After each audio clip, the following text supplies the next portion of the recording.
আমরা এখন এসেছি আমার এক দিদিভাইয়ের বাংলো বাড়িতে ঘুরতে। তো ভীষণই ভালো লাগছে বাংলো বাড়িটা। বেশ আশেপাশের পরিবেশগুলো অত্যন্ত সুন্দর, মানে একদম সুন্দর মনোরম পরিবেশ, গাছগাছালি সুন্দর মানে পরিবেশটা। আর এখানে দেখো কত লঙ্কা, সবুজ সবুজ কচি কচি লঙ্কা ভরা, মনে হচ্ছে একদম তুলে একদম কাঁচা খেয়ে নি এরকম মনে হচ্ছে। তো খুবই ভালো লাগছে। তো ডগি ডাকছে ওদিকে একটা। তো এখন আমি চলে যাব ভিতরের দিকে। তো ভিতরের দিকে যাচ্ছি। বাংলো বাড়ি, তো বাংলো বাড়ি সত্যি অসাধারণ লাগছে দেখতে। তো গেটটা এখানে টেনে দেবো, ব্লকসিরো গেট টেনে দিলাম।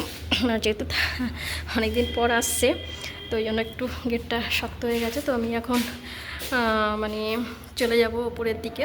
এটা নিচের তলাটা, আমি এখন ওপর তলায় চলে যাচ্ছি।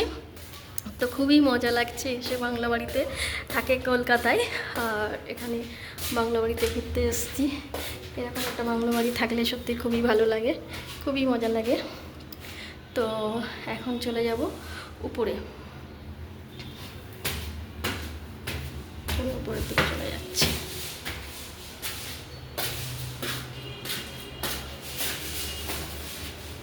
উপরের দিকে চলে যাচ্ছি এখন থেকে।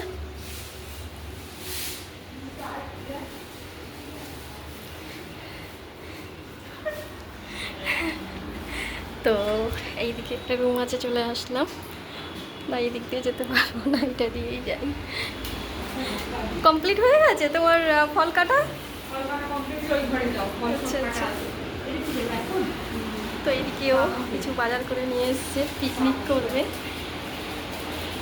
এখানে লঙ্কা, পেয়ারা, শসা, বেগুন, আরও কী নিয়ে এসছে গো? আর বেসন, বেগুন, মশলা, এই যে সব ঢালছে এখানে। এখন কাজকর্ম চলছে, খুবই ভালো লাগছে। রান্নাবান্না হবে।